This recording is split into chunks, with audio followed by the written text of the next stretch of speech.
Who knows the 5 pillars of Islam? Who can? Brother Juan, what are the 5 pillars of Islam? Pray 5 times. Okay, good. Zakat. Okay. What do we do in Ramadan? Fasting of the month of Ramadan. Good. What do we believe? Tawheed, oneness of Allah. Good. And the last is a travel. Travel where? To Kaaba, to Hajj, for Hajj. Yes, very good. So these are 5 pillars of Islam, right? So zakat is from the 5 pillars of Islam. It's one of the fundamentals of our deen. It's one of the fundamentals of our religion. In more than 70 different places, more than 70 places in the Quran, Allah subhanahu wa ta'ala commands the believers to give zakat. Oh, now, it must be important, right?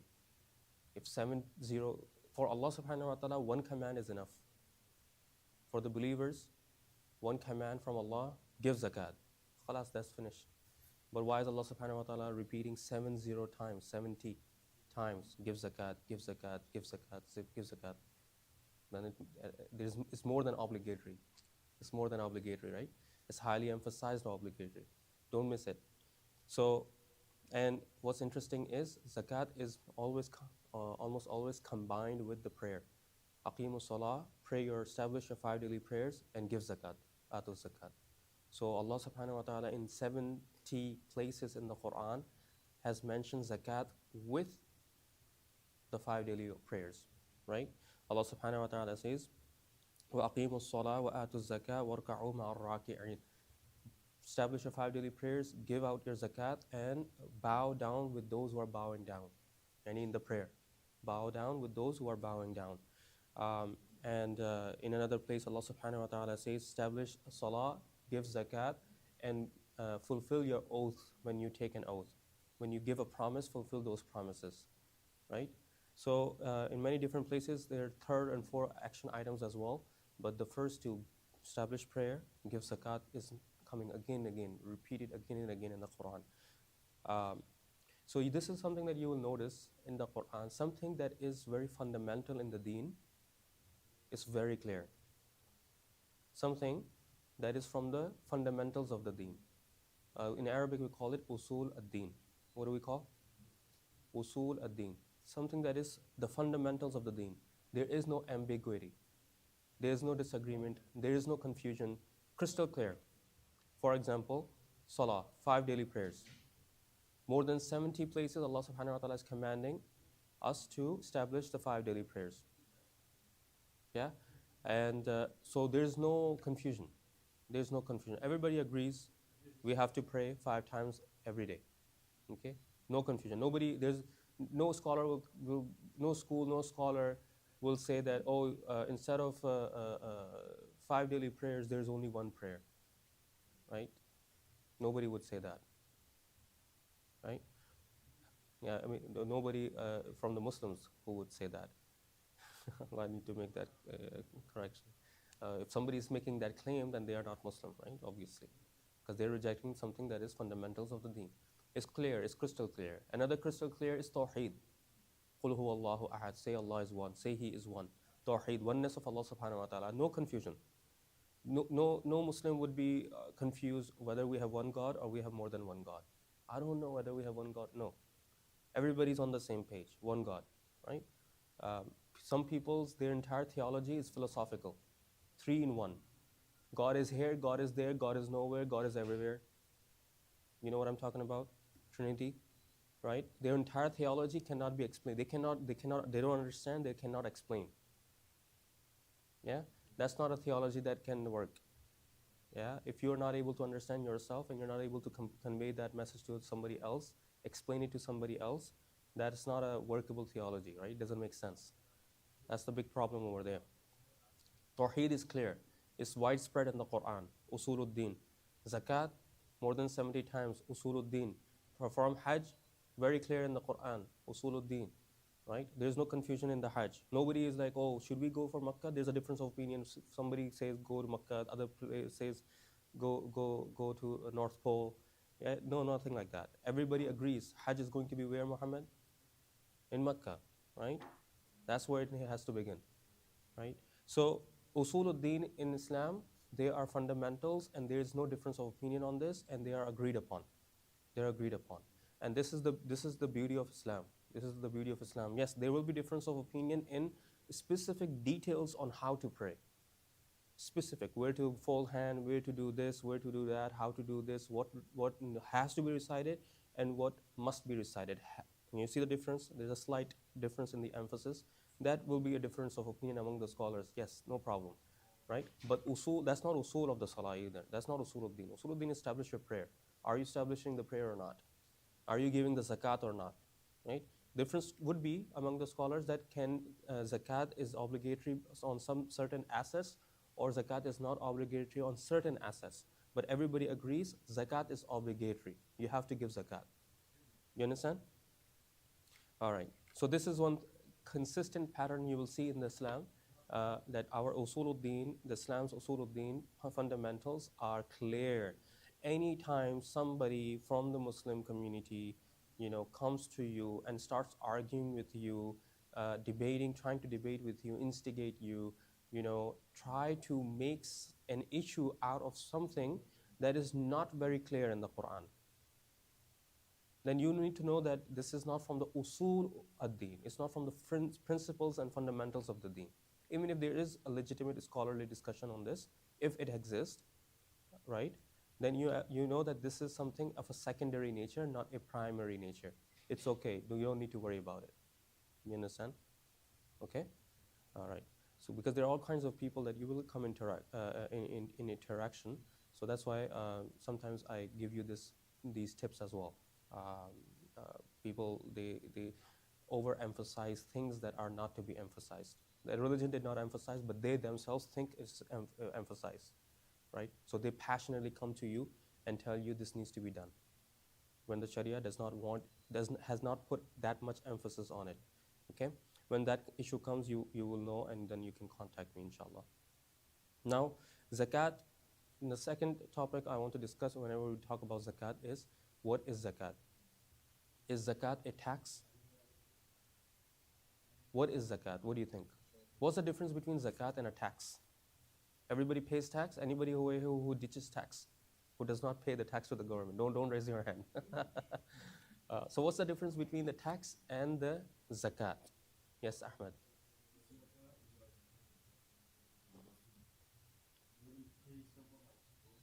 When you pay someone fully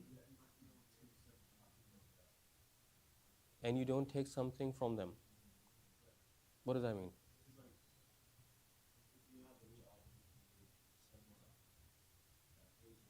Mm-hmm.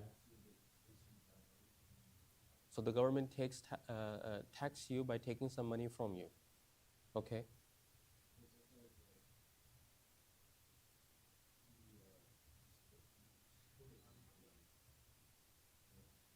No one takes zakat from you.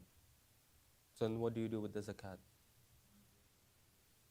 Are you saying tax is something that somebody else takes it from you? Zakat is something that you yourself give.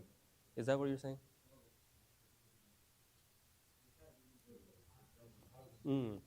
Zakat does not go to the government. Okay, that's a good point. Not now, not today. What else? What is the difference? I will come back to this point. That's a good point that he raised, Ahmed. What's the difference between zakat and tax? Tax, there is no way around. In zakat, we have ways around. No. It's,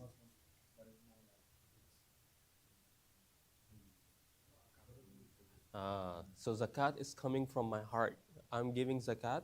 I'm giving out of wealth from my heart. Tax, I'm not giving out from my heart.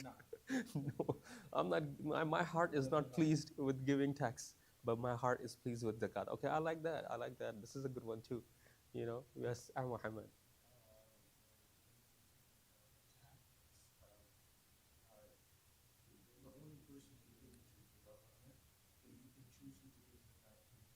Okay, let's see, mashallah, we're thinking, tax, zakat, you choose who you give it to, right? Tax, you don't choose. It goes straight to the government. Okay, that's a good point as well. We're circling around the same pole, same point, mashallah. Any other takers? Yes, Ahmed. Zakat goes to poor people, and tax goes to the rich people. Okay, all right. What else? Zakat is only given to the Muslims. This is heavyweight answer. Zakat is only given to the Muslims, and tax is given to. So what about in the Muslim country? We don't know if they're Muslim. What about a Muslim country? The tax goes to the Muslims as well. Gotcha. It's a good answer, mashallah. See, zakat is an ibadah. Zakat is what? Ibadah. Brother Juan was saying it comes from the heart, right? That's what he's trying to say the same thing. Zakat is an ibadah. You're worshipping Allah by donating your wealth. When you're giving money away to a poor Muslim, yeah, you're doing it because Allah has commanded you to do it, and you wanted to do it from your heart because you want to obey Allah subhanahu wa ta'ala. This is ibadah. This is ibadah. Tax is not ibadah. Tax is not ibadah. You're not worshipping Allah subhanahu wa ta'ala by giving the tax.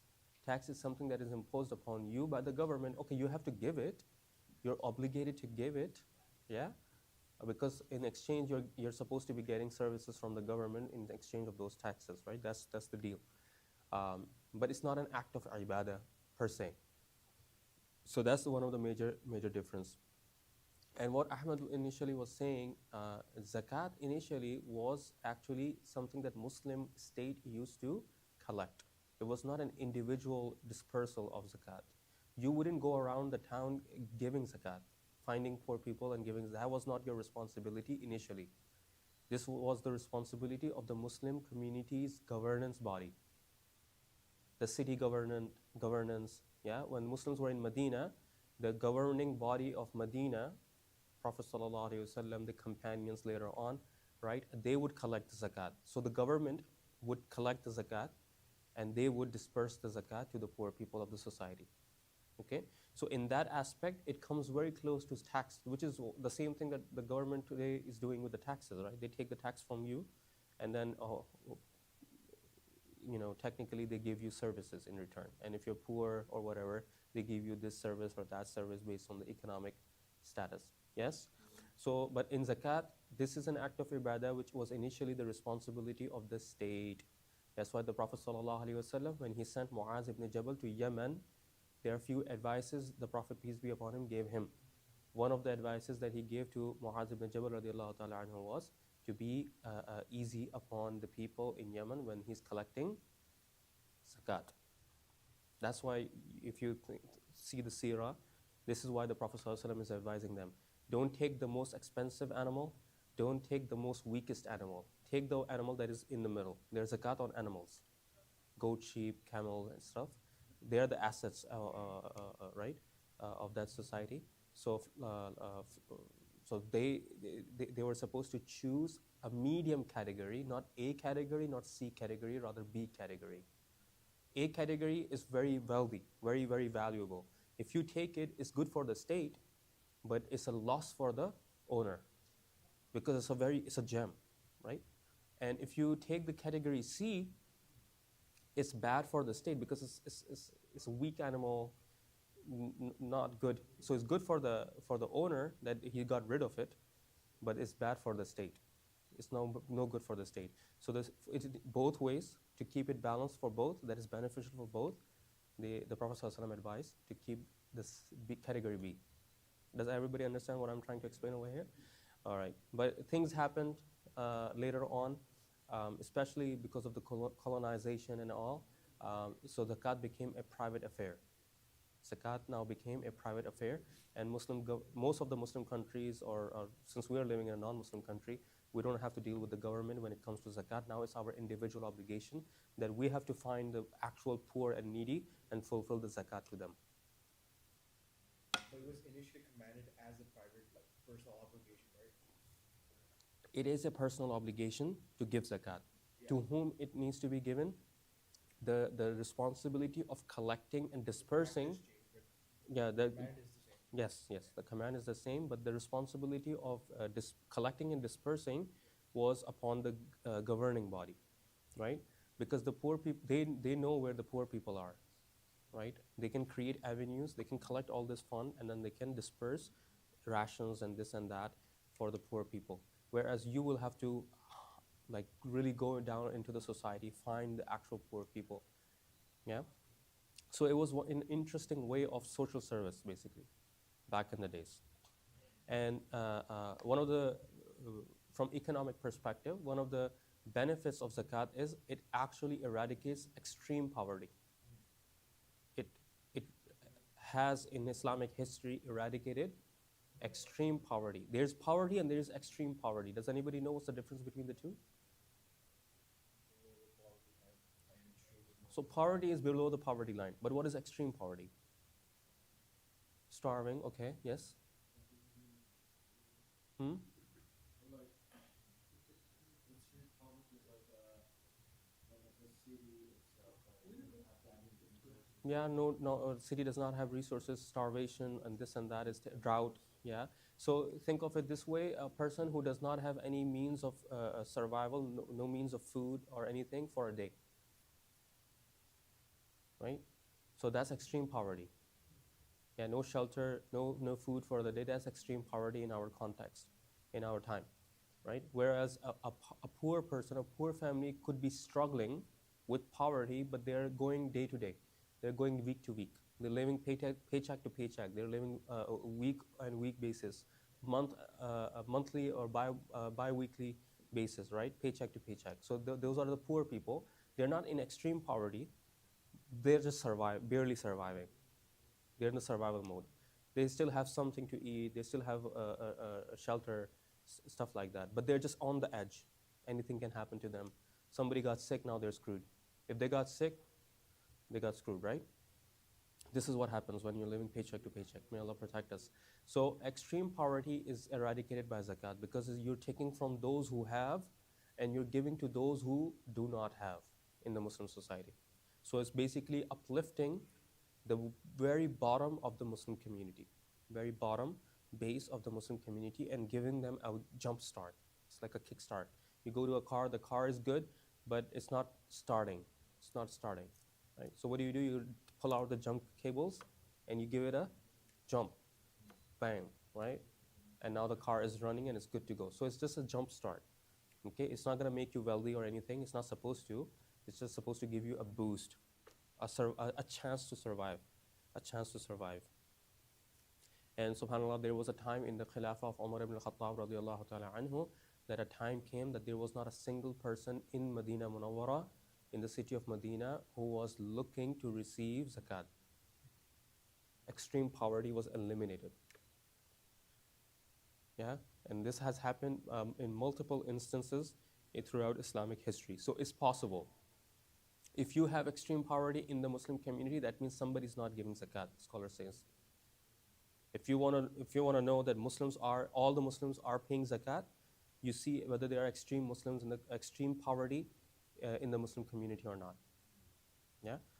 So and the way it works is you give zakat to the locality that is closest to you. So you start with your own area. The Muslims in your own area, you start with that. Once that need is fulfilled, then you go beyond. So in our context, we will start with our north side of San Antonio, not even the San Antonio, we will start from the north side of San Antonio. If there is no Muslim in the north side area who is extreme poor Muslim, right, who is in need of zakat, then we go to the San Antonio city. If all the Muslims in San Antonio are above the extreme poverty threshold, they don't need zakat anymore, then we go to the neighboring cities. And then we go, the circle becomes bigger, then the state of Texas, then the United States. And if, for example, in a world, there's not a single Muslim in United States who is in need of zakat, then you send the money overseas somewhere, south of America or north of America. You understand? This is how it works. This is how it's supposed to work. The only exception is if your relative is zakat needed. If your relative is struggling and he is in need or she is in need of zakat and they may be living in a different part of the world, then you can give it to them. They are the priority. Why? Because they are related to you. They are related to you, and it's part of our responsibility to take care of our family members and our relatives. You understand? So that will be a good exception where you give it to them, zakat, even though there's a need of somebody else from the Muslim community in your own locality. Why? Because fulfilling the rights of your relatives supersedes the Muslim relative supersedes the fulfilling the rights of a stranger Muslim in your locality. You understand the difference? It's about hierarchy of action. I have mentioned this many times, and I keep emphasizing this. In Islam, we have hierarchy of actions. This is important to know, right? Because rights and responsibilities are associated with that. There could be a family or brother or sister in our community who is extremely in need, right? And there could be also our relatives who are also in extreme need. Now you have to make a decision. You can't do both. Which are you going to choose? That is more of an obligation upon you to take care of your relatives. Yeah, because they're part of the family. So not only they are in need of zakat, they also have an additional right on you, being the family member. This is not the family member. You understand? So this has one right on you. They have two rights on you. So that supersedes. You understand how this works?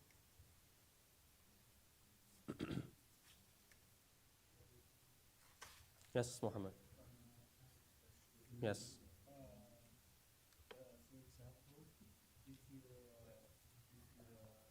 For example, if your brother is living with What? in the Quran, if your brother is living with and your parent is which one you prefer? If your brother is in need of zakat and your cousin is in need of zakat, the one who's closest to you, who's closest to you? What if you have a fight with your brother? No, your brother is still your brother. Not closest to you because who you like most. Not that. Who is closest to you in your actual relationship? Brother is your closest to you. Blood relation, right? So the brother will supersede over your cousin. But you cannot give zakat to your son or daughter, and you cannot give zakat to your father or mother, right? Because taking care of them is your obligation. You're obligated to take care of your parents, and you're obligated to take care of your children. So if they're poor, it's your responsibility to take care of them, not from the zakat fund, rather from your general fund. How are they in need when you are financially well off and your parents are in need? How is that possible? You understand? So in Islam, you cannot give zakat to your parents and you cannot give zakat to your children, because taking care of the expenses of your children and the expenses of your parents is your responsibility, individual responsibility, right? If you adopt someone, yeah, you can give zakat to a person who is adopted. They are not your child.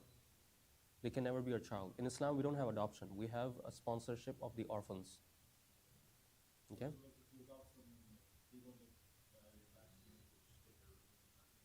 Yeah. They can't take your last name. In Islam, they can't take your last name. Why? Because they are not your child. Your child will take your last name, right? Yeah. And the rules of hijab will be applicable to him or her, adopted child. So if it's a boy that you're adopting, your wife will have to observe hijab from him when he reaches the ages of puberty. Yeah, that's why adoption is not in Islam. Sponsorship of orphans is. So you sponsor, they live with their family or whatever, but you come and take care of their expenses. Oh, I will take care of his education. Oh, I will take care of his healthcare expenses. Like you take one avenue. Or if you're that well off, you take care of all of his expenses. But he lives with his family with his name.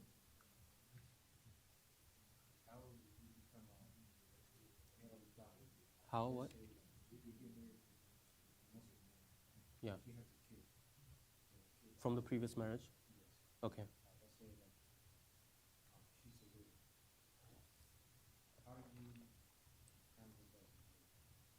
In what aspect?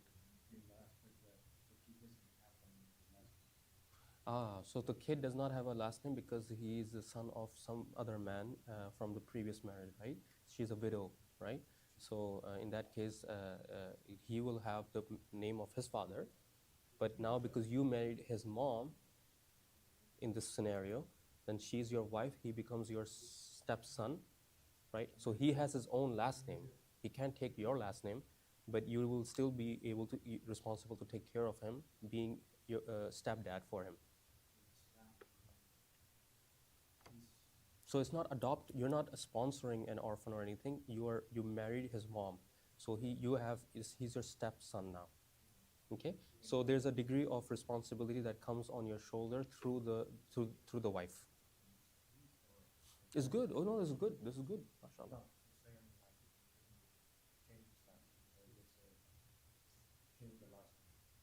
The changing of the last name is not appropriate. No, no. That's disconnecting his identity from his actual father, biological father. This is, he or she should always know their biological father and biological mother. That should not be taken away from them. That's their right. That's the right of the child. If they're too young to understand, then when they reach the age of puberty, whatever, 11 years, 12 years, 13 years, then family sitting needs to take place. And it's a hard talk. It's a hard talk. I know families, they adopted a person who was orphan, and they know the data of the father, but a mother, but they haven't shared, and she's now like marriage age of marriage now, and the stepmom or whatever, sponsored mom is now worried. Foster parent, foster parent is now worried that like, how do I have that talk? Because now it was gonna crush her. But that's the tough talk, because you're not her mom. Islamically, no. They need to know their actual father. They need to know actual mom. You can give all the love and everything. That's good, and reward is in the hereafter. But that tough conversation needs to take place. It should have taken place a long time ago. Yeah, a decade ago, when she was young. We had this conversation a while back, a couple classes. We just moved from zakat to sponsorship of orphans. But good. But it's a good question. It's good. A lot of people, they ask in terms, this is not zakat, but they want to adopt a child from Palestine or whatnot, and they keep asking them, like, do you know the rules of adoption and sponsorship, adoption, whatever you call it in Islam? They're like, no. Do you want to give them your name? Oh yeah, that's not possible. Yeah. So, and then they're like, okay, I don't know what to do. So these conversations are very common right now, especially with what's going on. True. And I think we talked about this, a couple classes ago when we were doing Sira, about Zayd ibn Haritha we were talking about. Yes, and we discussed this. Prophet Muhammad gave him his name, but then Allah deemed it impermissible later on. Yes. Right?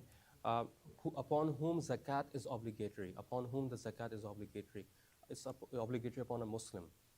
Zakat is obligatory, is upon a Muslim. Once you reach the age of adolescence, puberty, then zakat becomes obligatory. So if a boy or a girl, they have not reached the age of adolescence, perhaps they inherited a huge wealth from their parents. Possible, yeah? But they're young, they're below the age of puberty. Zakat is not obligatory upon their wealth. They own it, right? But it's not obligatory upon them. You understand? So for them, zakat to be obligatory, they need to become of the age of puberty, inshallah. Islam, adulthood, and being sane mind, they need to have sanity. They need to have sanity. Then they also need to have freedom, because back in the days there used to be a world order in which slavery was permissible and allowed. So you have to be a slave. You have to be a free man or a free woman. You cannot be a slave. There is no zakat on slaves, right? And you should not be in debt, financial debt. You should not be in debt, because if you are in debt, you owe money to someone, some human being, then how would you give zakat? First, you need to give and fulfill your debt that is owed to so-and-so human being. Does that make sense? Once you have given all of that, covered the debt, paid off your debt, then if you have anything remaining, then you calculate. This is an important point, and there's detail in it. What kind of debt? Large debt, long-term debt versus short-term debt. Inshallah, if we have time, we'll discuss that. Otherwise, we may not have time actually. But there's calculators online. To summarize this, basically, like mortgage is a long-term debt, 30 years, 40 years, whatever. Student loans for some people is a long-term debt. All right. So these long-term debts, you cannot take the whole amount out, because logically, if you take 30 years of mortgage out, not only will you become extremely poor, you become eligible to receive zakat while you live in a mansion, a big house. You understand?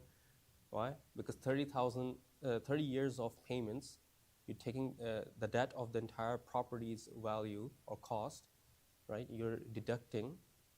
So you become, because of the debt, right? So you're becoming poor by doing that. So that's not allowed.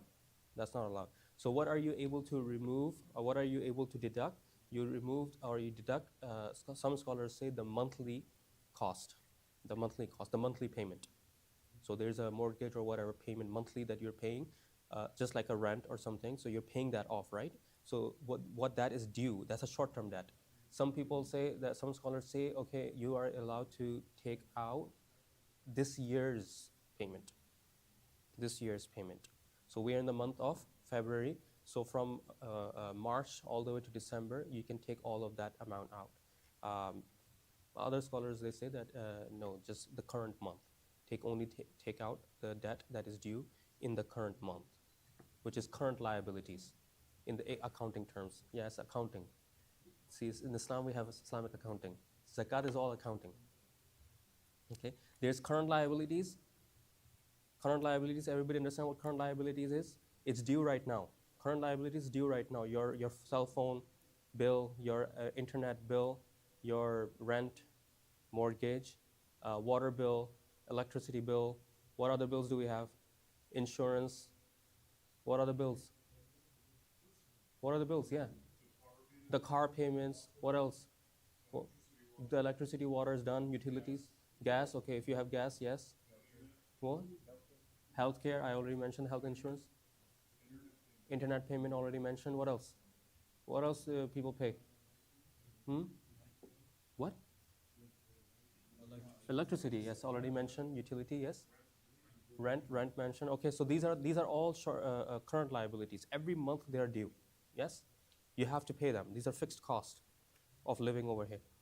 So you can take those off if you are if they're due on you, right? Okay, but you can't take the entire year or the rest of the entire debt minus from your Excel sheet. Well, does that make sense? Right? It's confusing, right? Yeah. Because a house is what? 500,000, for example. 500,000. If you take 500,000 out, which is the entire property, you will always be poor. I mean, if you were making more than $500,000, you would have paid it off, yeah? So you're making what? Maybe 100,000, for example. So that's why you have mortgage. You're going to pay off after 30 years or 15, 20 years, whatever this interval is. So if you deduct 500,000, you will never pay zakat. Rather, now you become poor. You understand? That you become poor, now we are obligated to give you zakat. While you're living in the 500,000 valued house, you know? Doesn't make sense, right? So this is a modern challenge, yeah? This is a modern challenge. The companions never had to face this kind of issue. So this is a modern challenge. So the scholars, they gave a solution. And the solution is that you cannot take the entire 500,000 out. That doesn't make sense, right? It goes against. Everybody will become technically poor. Then who's going to pay zakat? Nobody's going to pay zakat. Then what about the actual poor who's struggling to pay keep the shelter at home? He's not able to pay the basic rent, food on the table, you know, that actual poor person. Who's going to take care of that? Nobody will take care of that from the Muslim community. So we have a problem. So zakat system is to take care of those people. So the scholar said that no, you cannot take the entire 500,000 value of the house. Rather, whatever is due in the payment for the next month or the current month, which is the current liability, you take that off. Yeah. So that is a debt you don't owe right now. The 500,000 you don't owe right now. Right now you owe what? 2,000, 2,500, 3,000. Take that out. Now you check what is the balance. Yeah. You add your assets, you add your liabilities, current liabilities, right? And then you offset. Now if you have a positive, after offsetting you have positive, then you see if it's above a certain threshold of zakat, then you pay 2.5% on it. What is the threshold of zakat? Does anybody know? Today I checked, the threshold of zakat, gold zakat threshold is $8,809. Before I left the house, I calculated. It's about 3 ounce, gold ounce. In zakat, you have a threshold, limit.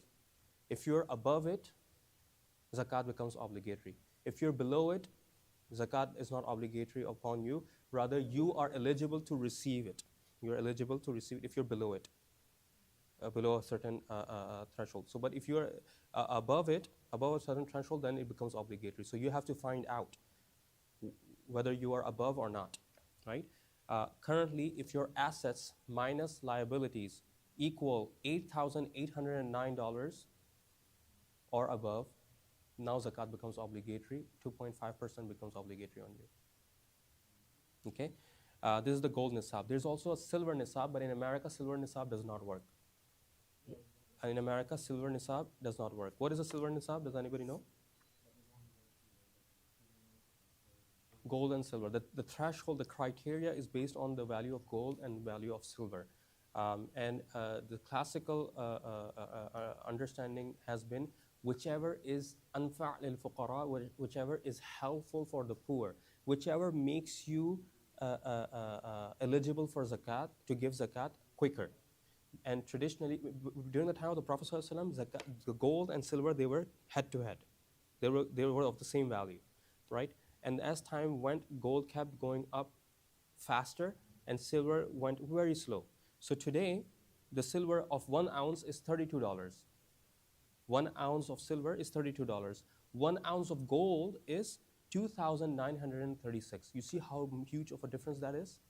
Huge difference, right? So, but today is what, 621 of silver. Yeah. Silver. Now 621, think about what you can do in 621. You cannot even rent a house, apartment. 1 bedroom apartment you cannot rent. The basic studio apartment for 600 you won't rent. Okay, if you found some 2 people to live in a studio apartment, like extreme case scenario, you're not gonna eat. The basic food cost is $500. So silver nisab in America, specifically in America, cannot work, does not work. So the scholars, muftis, they have given a fatwa that silver nisab we cannot use in America anymore because of the lifestyle and cost over here. The rest of the Muslim world, they use silver nisab, silver threshold, according to, because over there you can survive. While you are below the silver nisab threshold, you can still survive, right? You can still live. You can still provide food to your family.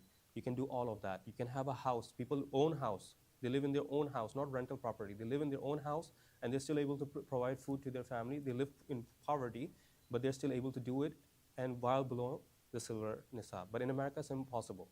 So they said that we can only use the gold nisab then. So I use the gold nisab.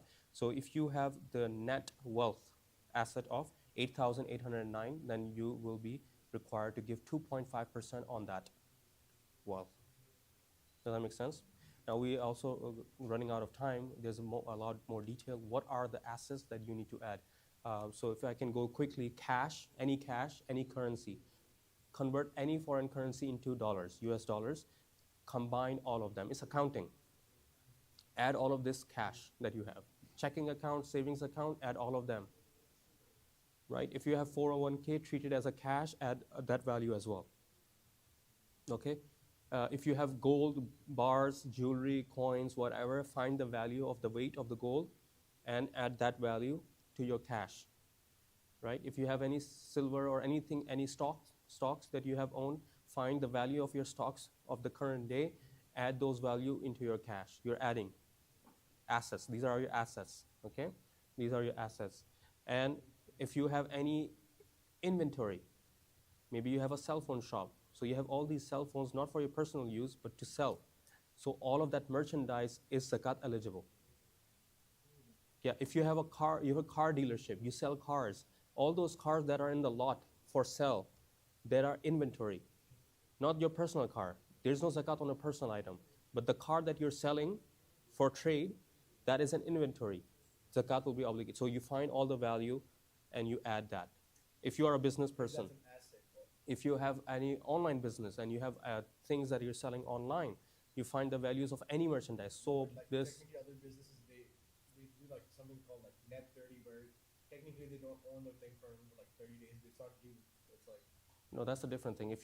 How can you sell if you don't own it in Islam? that's a whole other thing. Too, Yeah. but So in I'm Islam, saying- you can't sell something that you don't own it, right? Yeah. So we're talking about the Islamic framework where you're selling products that you yourself own.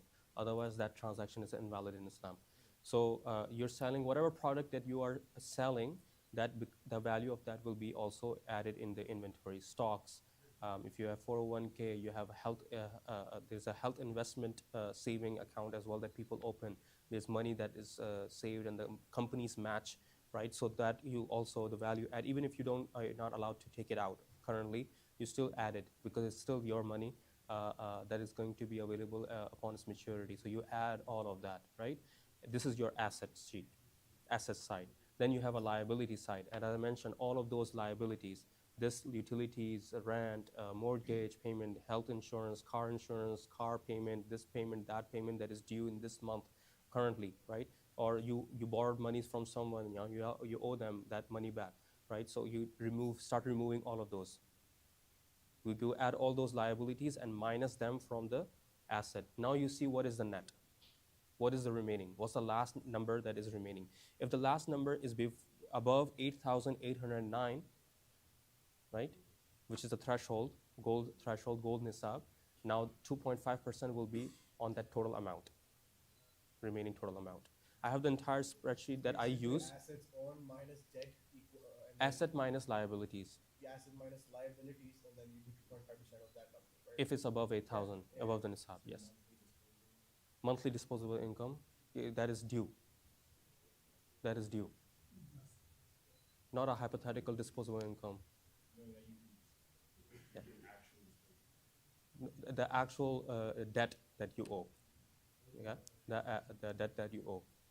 And one more thing. The bill that you have or you're about to receive in the current month, that you can remove. I've always wondered, is it permissible to use like their websites that, like charity websites that let you do zakat through them?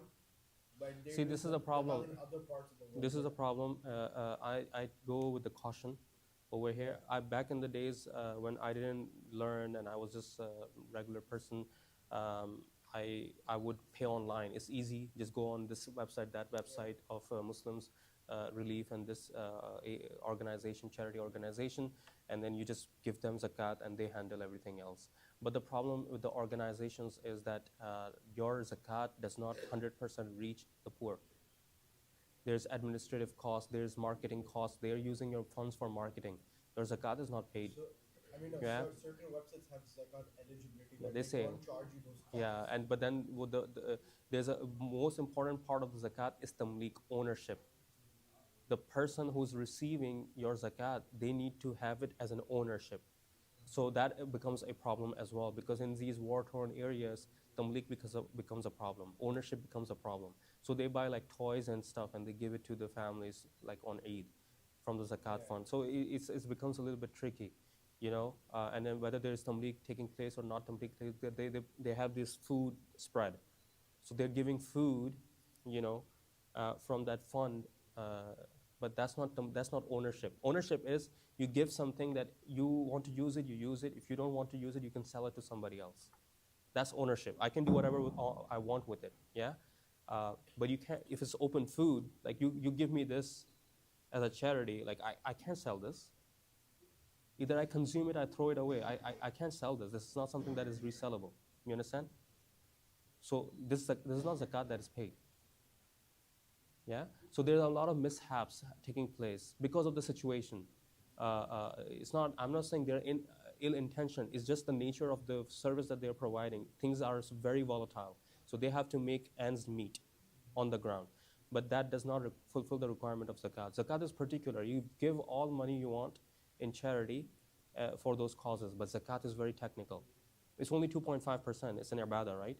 Obligated ibadah. So you have to be very careful. So from now, I find the poor people and I give it to them directly, either from the family or from the locality. I don't go online. I don't go online anymore.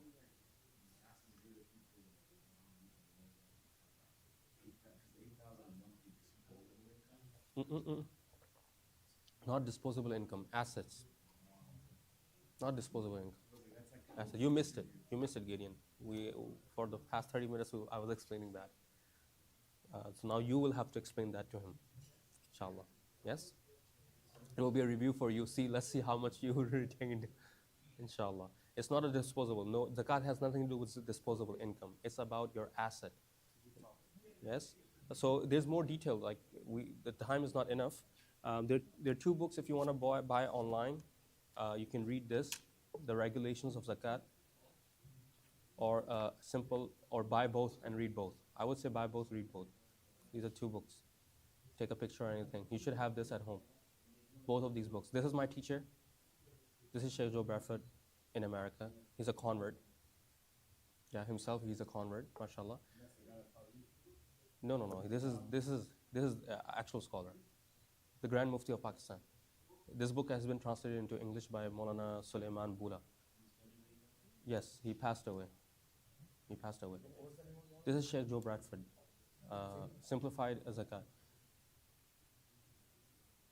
It teaches you the same thing, but it gives you like a formula. Yeah, I just use online chat. Yeah, you can use online calculator. I don't know. I don't trust them. So I have my own Excel sheet. What it's doing is helping you break down the assets that you own and the debt. Create your own spreadsheet. Create your own spreadsheet. Do that too, Yeah, create your own spreadsheet, because internet, you don't know who's behind what. Collecting data, whatever. Somebody will hack the website, change something in the background. You will have no idea. Why risk any of that? Just use spreadsheet. Put the form. It's basic, man. Unless you have, mashallah, a big company and you have sophisticated assets and this and that, okay, then I understand. But if you have a basic accounting in your personal life, nothing too fancy going on, nothing too complicated going on, simple assets, simple liabilities, just living simple life. Maybe one business with one set of products that you're selling online or on site. Okay, that is something that you can calculate easily, right? Khalas, easy. Nothing that complicated. Yep. Any question before we? One question. But there's like politics around it too. Politics. Like the zakat money will collect it all on. I've heard of that. What was zakat money? Yeah, it's powerful.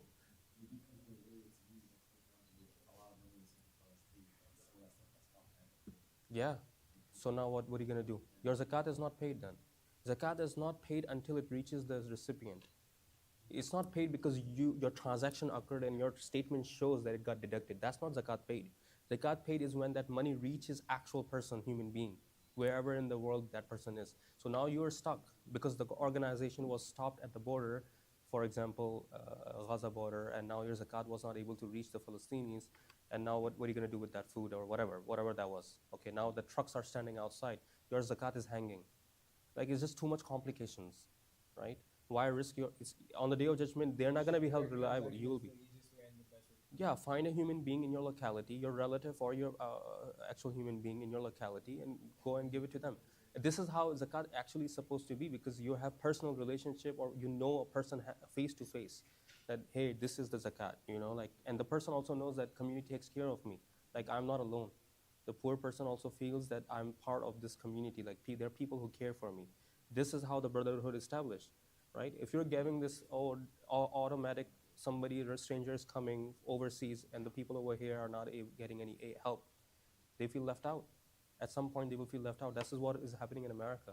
This whole tussle or conflict between 1% and those who have more haves, and those who have not are increasingly don't have. This conflict. Why? Because the people at the bottom, they feel they're disenfranchised. Nobody cares for them. But in Islam, we are supposed to take care of each other. This is the philosophical side of zakat, right? Philosophical aspect of zakat. So when you find a people and you give it yourself, that tension that shaitan is about to instigate, that collapses. Philosophically, that collapses. And it strengthens the ummah, brotherhood. أقول قولي هذا واستغفر الله لي ولكم ولسائر المسلمين فاستغفروه إنه هو الغفور الرحيم